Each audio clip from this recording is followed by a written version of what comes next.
Observation provides early care professionals with information to assist in planning appropriate experiences that meet the interests, needs, and abilities of the children in care. However, to be useful for planning and assessment, your observations must be documented with your specific goal in mind. A variety of tools exist to help early care professionals document observations of young children, and each tool has both benefits and drawbacks. It's important for professionals to be familiar with the tools that are available and each tool's appropriateness to a variety of situations so that a plan can be developed to collect comprehensive information about the children in your care.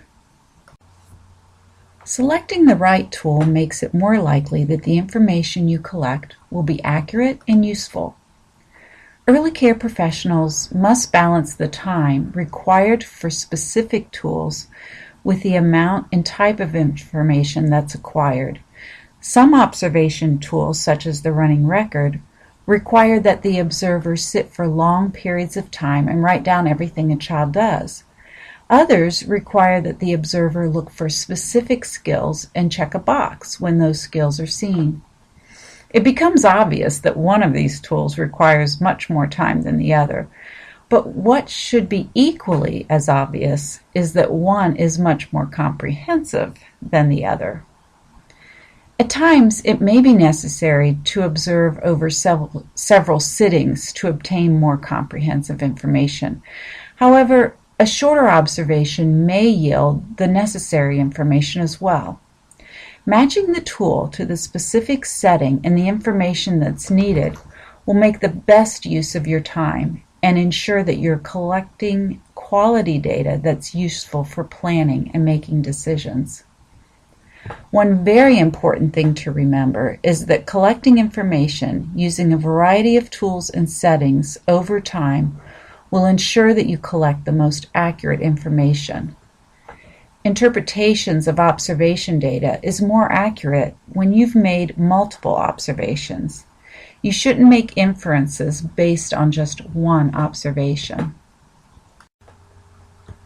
A variety of tools exist from which professionals can design a comprehensive observation system to collect fair and accurate information from the children in their care. We've already talked about screening instruments, anecdotal records, and running records. These tools and checklists, interviews, work samples, audio or video recordings, photographs, rating scales, event and time samples are the most common sources of information in early care settings. Some of these tools, such as screening instruments, rating scales, and checklists, have been used in the early childhood education field for many years.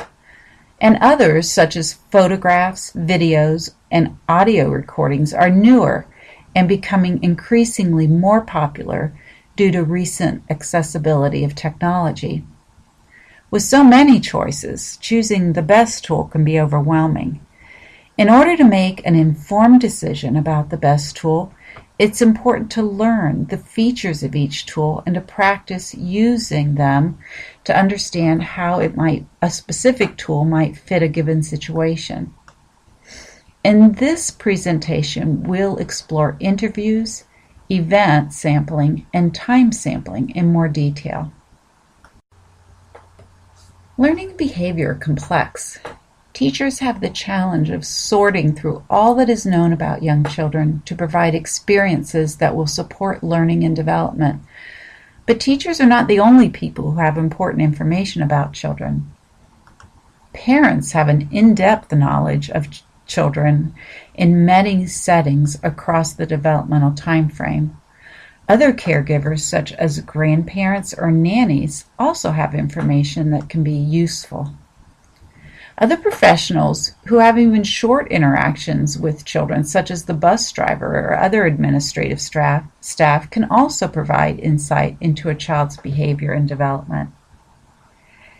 Teachers can gain a tremendous amount of information from those who see the child outside of the classroom by conducting interviews. Interviews help you gain a more complete picture of the skills and dispositions of children. Interviews can also provide information about settings and events that should be observed in the classroom. So stop for a minute and think about all of the different adults who come into contact with a child each day. Make a list of these people. They're important resources for you as a teacher if you really want to know a child well. Interviews help teachers learn more about the child than they would from observing just in the classroom. Children behave differently in different situations, so a more complete picture is obtained when you interview others who are in the children's lives. Interviews are made up of a series of questions used to obtain information from parents and other individuals who are familiar with the child. The interview questions are designed around specific information needed for planning. Interviews can also help early care professionals understand the learning goals that parents have for their children. In order for interviews to be helpful, it's essential that teachers establish a warm rapport with parents and others who provide information about children. Take the time to get to know parents and others first. They must develop a trusting relationship with you before they feel comfortable sharing information. Home visits with families are often a first point of contact for teachers. These initial visits can help parents feel comfortable with you. On home visits, you can emphasize the strengths of the family and learn about their interests, what they like to do as a family, and other ways that they can become a part of your program. Some parents may take time to trust you with sensitive information about their child, and it's the daily interactions that can help you build trust with them. Formal and informal interviews can elicit good information for you as a teacher. Formal interviews occur at conference time, and even more frequently when the child has a disability. But think about ways more informal ways that you can talk to these different people on a daily basis, especially parents. Short conversations with family members can be helpful if they come to the center to drop off or pick up their child. But be careful not to overwhelm them at this time. A short conversation about a specific topic can occur if they have time. And this is a good time to share something positive that their child did that day and ask if they've observed the same thing at home. A journal that travels from school to home and back each day can also be an excellent way to share information to and from families. Phone calls can also be a way to talk to parents throughout the years. If you do this on a regular basis just to check in, then it'll be easy to bring up a concern or a question you have during the year.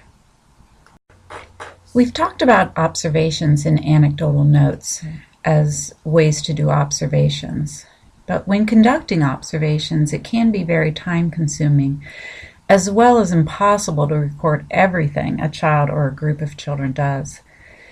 It's also easy to miss something when trying to record everything in a running record. The eyes and the ears and the hands can only move so fast. Event sampling, though, can be used when a particular behavior tends to occur in a particular setting. It's much more effective and efficient to focus on the specific events in question. When early care professionals are only concerned about specific events, they can zero in on those events. For example, if a professional wants to know if a particular intervention decreases a child's kicking, she'll first need to know how many times the child has kicked before the intervention, and then watch and record the number of kicking incidences after the intervention. The kicking behavior is the event that is being recorded. Event samples tell you how many times something happens. For this reason, you want to focus on a particular behavior that is consistently occurring. It's helpful to use event sampling. The advantage of event samples is that they can provide accurate information about well-defined events, and they can be a time saver. But because they're so focused, observers may miss important information if it happens outside of the event being observed. Let's look at an example. In this classroom, there is one child, Marcus, who displays aggressive behavior by kicking the other children during the day. The teachers have met and decided to implement an intervention for this behavior. Every time he kicks someone, the plan is that the teacher will first comfort the child who was kicked and then talk to Marcus using active listening and helping him to come up with other ways to express his frustration. They're going to try this for a couple of days and see how it goes. So in this record, the teacher has recorded a check mark for each of the times he has kicked a child during the day. The observer puts down a tally or a check mark every time the event occurs, and then she's totaled the number in the third column. This type of an event sample is very helpful in tracking behaviors or in tracking efforts to increase or decrease specific skills and behaviors. Since this example is tracking behavior based on the intervention, the first day of tallying is considered the baseline. This was the observation that was conducted before the intentional intervention began.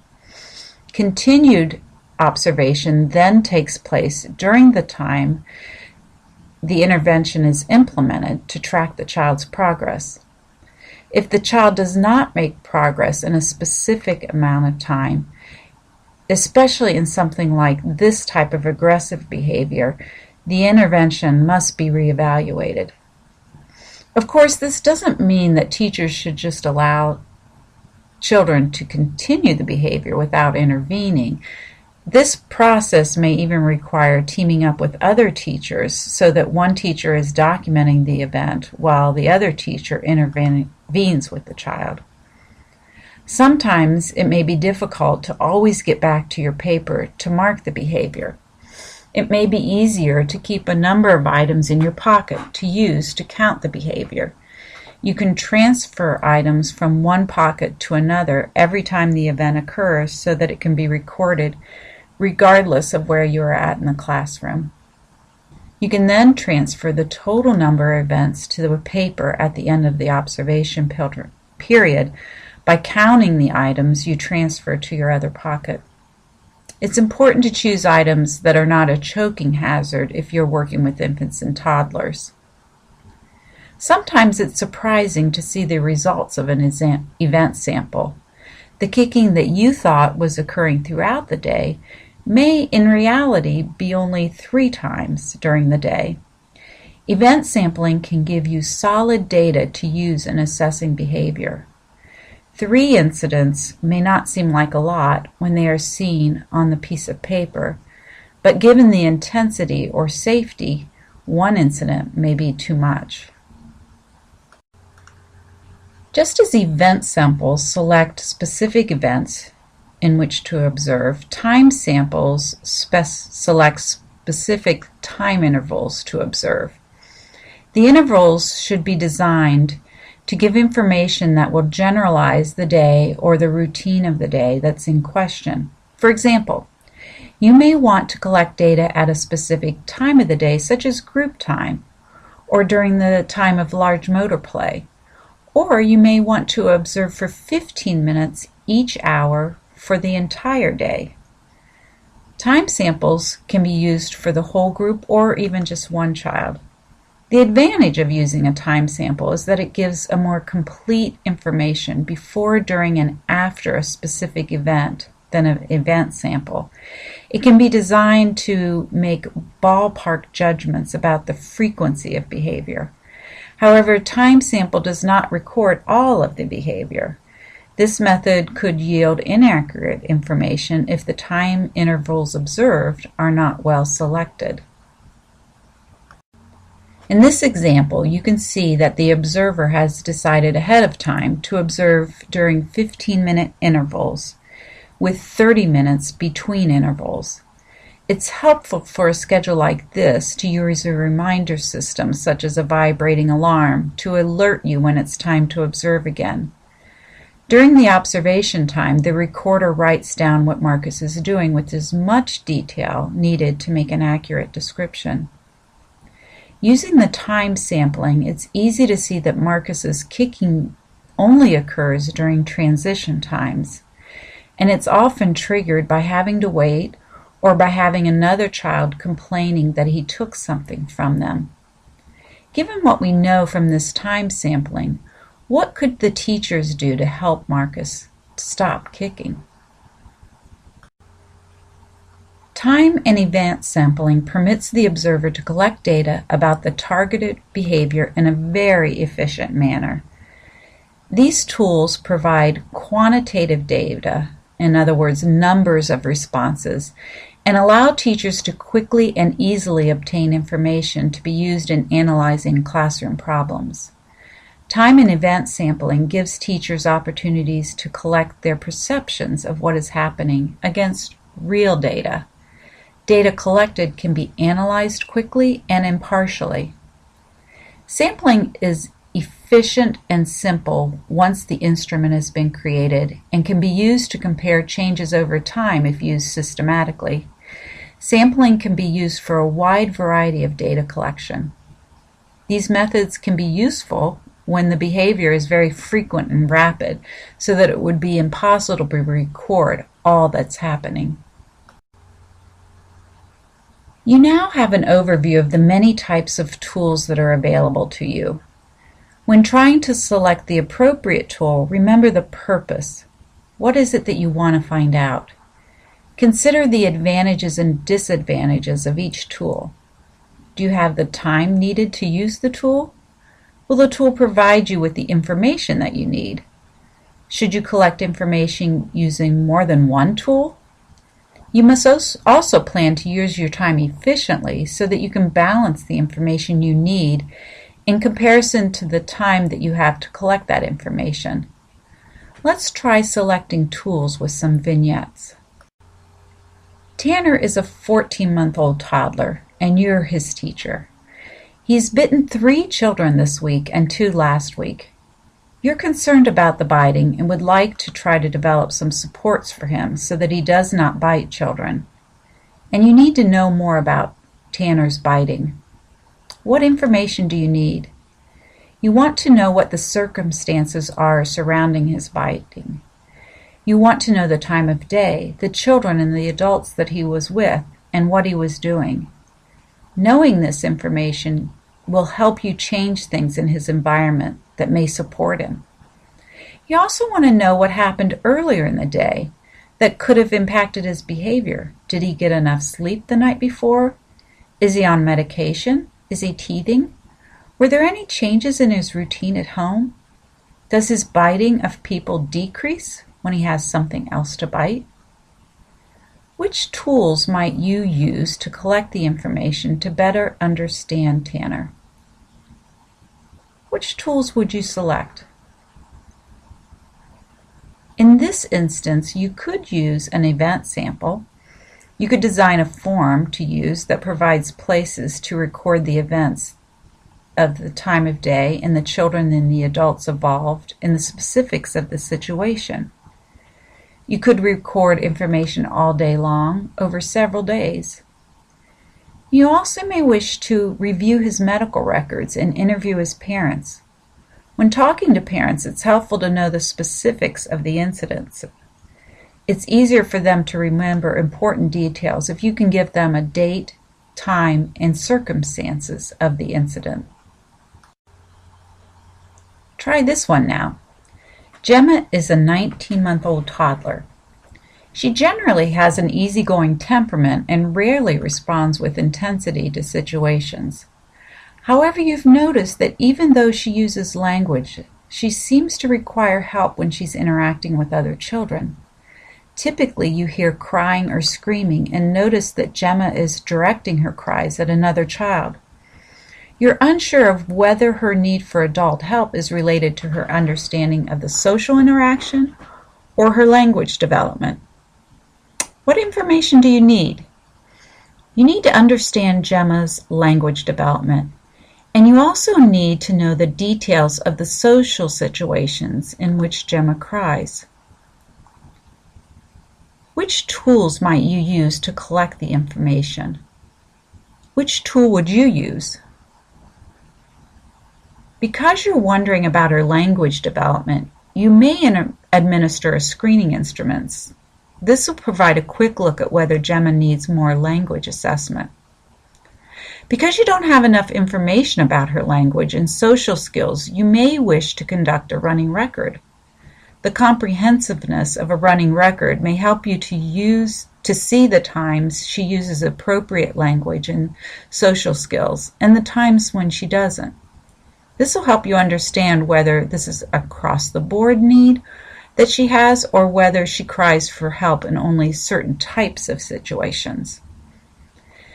Because running records are so time-intensive, you may select to use a time sample. You could gather information on Gemma at specific intervals. For example, you could write down what she's doing, who she's playing with, what kind of social or language skills she exhibits every 5 or 10 minutes. This would involve less time and provide large amounts of information. Using specific tools that are carefully selected to document your observations will ensure that you obtain valuable and reliable information. Selecting the appropriate tool should be a part of your overall observation plan. It's critical that when selecting a tool, you think about the advantages, the disadvantages, the time needed, and the information you want to collect. This will help you to be efficient in your observations and allow you to plan experiences for children that truly meet their interests, needs, and abilities.